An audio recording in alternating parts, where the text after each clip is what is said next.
We have had a very successful training where we have put together 55 women and girls from the community, and they have actually been empowered with financial skills, financial knowledge to be able to start up their businesses. For those ones who are already having businesses, they have an advantage of now having to run it from a knowledge perspective, you know, a point where they already know what to do with their businesses. If it was going down, then they have gained skills that can actually be able to elevate their businesses. And for the ones who are looking into starting a new business, we have been able to empower them with skills to draw business plans, which we have already been able to pick from them, and we are actually analyzing them to look at you know, are these businesses viable? What is it that they would want to do?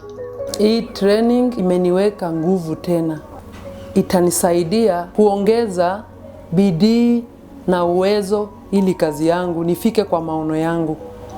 Niko na maono mingi ya mahali naangalia na tarajia kufika. Nimejifunza mengi, nimepata yale yangu yatanisaidia.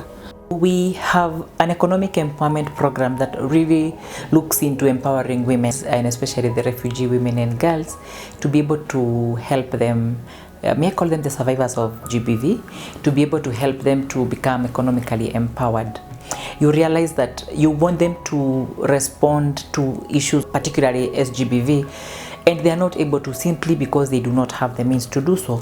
So when we economically empower them in terms of even skills training, we train them to have the right skills, employable skills. And you may also realize that these women have even the skills that they have learned, maybe within them, the community and within themselves, but they do not have the employability skills. So we are engaging consultants to be able to take them through issues of financial management, market survey, so that they can actually be able to gain this knowledge to be able to manage their businesses. If they would want to come up to put up a business as a group or as an individual, they are free to do so.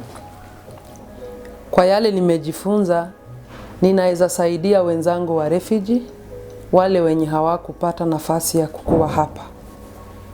Ninaweza waongelelea nikiwashauri kwa challenge wako nazo. Sana sana kujiona kama huwezi, hufai. Unaweza anzia kiwango yoyote.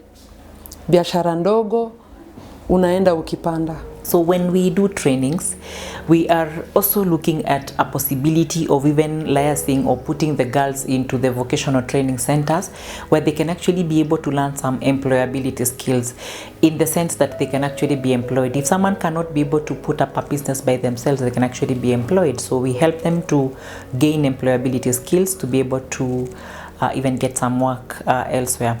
So one of the other things that we are passionate about is to have these women gain their agency. You know, they have some financial freedom, they have some independence of some sort, because you realize that many of them, and especially because they are vulnerable, they are actually condoning the violence in their homes or in the community simply because they do not have any agency, they do not have any money, they are not financially capable of even taking care of their children.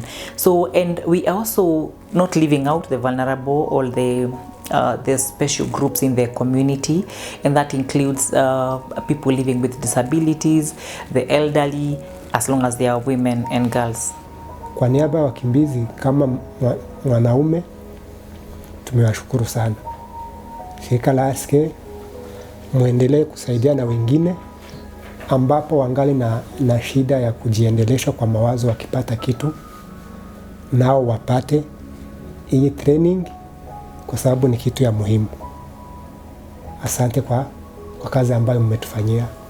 Na kumalizia, ninashukuru sana hii shirika ya RCK imetukumbuka, ikatuita sana. Kwangu nimefurahi sana kwa sababu hii ni mara yangu ya kwanza nimepata bahati. It is important to also mention that for the women who have been trained and who have gained financial skills, knowledge, and even the right attitude to be able to do businesses, at RCK, with the help of our officers, we will be able to help them register for businesses. For the ones who have not registered any business, we are going to work with them, and we can actually ensure that their well-being is taken care of and they become economically empowered.